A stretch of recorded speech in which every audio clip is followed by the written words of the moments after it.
Chairman, thank you, and Senator Peters, not only for the hearing, but for your efforts to determine guidance. And the panel gets your blood flowing, exciting about the potential of what this means, not just for driverless vehicles, but as you're describing what it means for us, society, a country, and a world.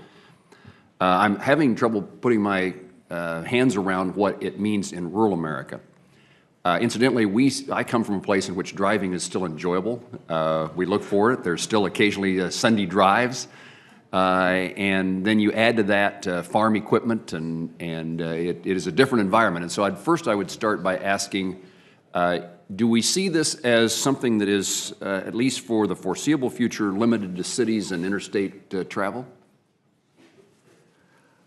Maybe I can take a quick shot. There's two comments I'd like to make. First of all, the use of AI in the car, I think, in our vision at NVIDIA, can really accomplish two things. The first thing is the AI can drive the car for you if you want.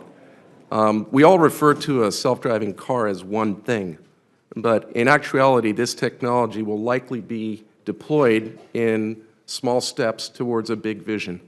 The big vision is a self-driving car that can drive very largely autonomously, but I think the idea of a self-driving car that can drive anywhere, absolutely anywhere, is not true.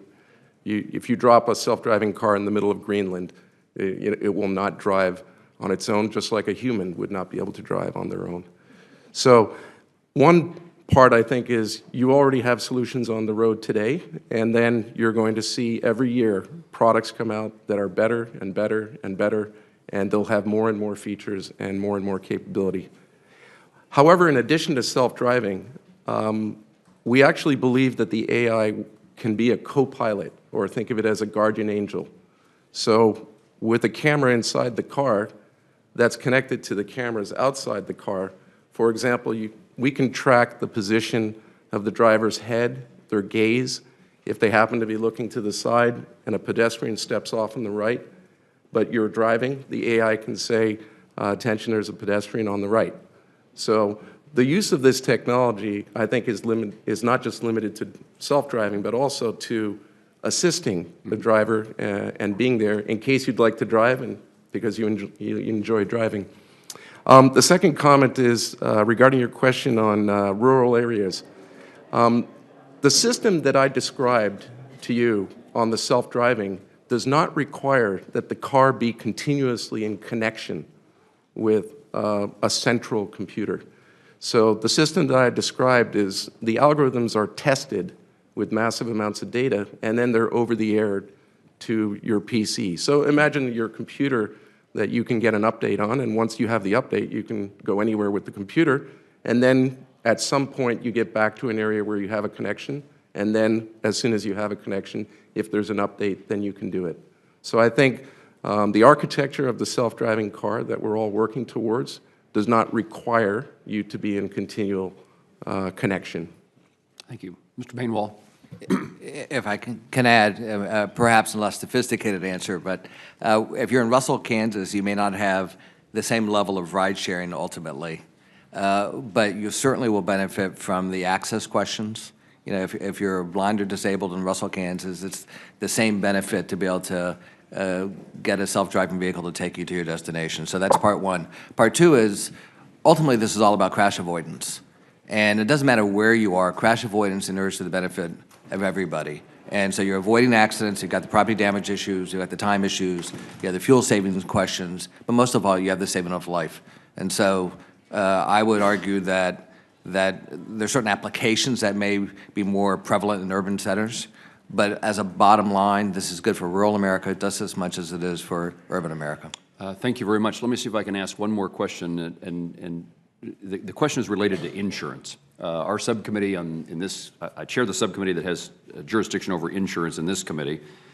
And let me ask you, Mr. Bainwall, the question really is, what's the private sector role in insurance? And Volvo stands out to me. In 2015, they announced that the company would accept full liability whenever one of its cars is in autonomous mode.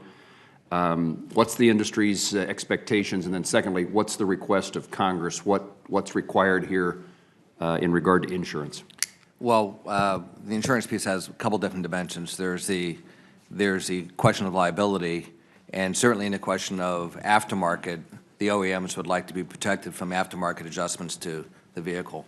I think there are a range of perspectives on liability on the system itself from the OEMs, and that's something that we're just going to have to work through. There obviously is a tort system in place, as well as broad enforcement authority, and that does govern behavior in terms of the introduction of technologies and the risk-taking.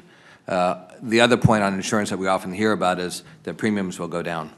And ultimately, that may, some say, damage the insurance industry, but at the end of the day, if you have fewer accidents, that's a good thing. And claims will go down.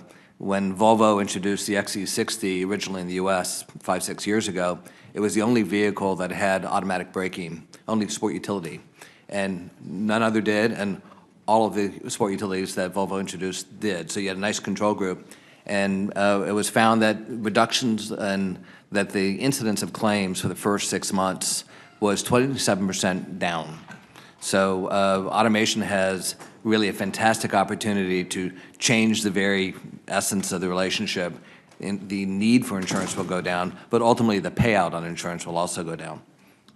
Thank you all very much. It's nice to get excited about something as compared to worrying about something. This gets me excited. Thank you.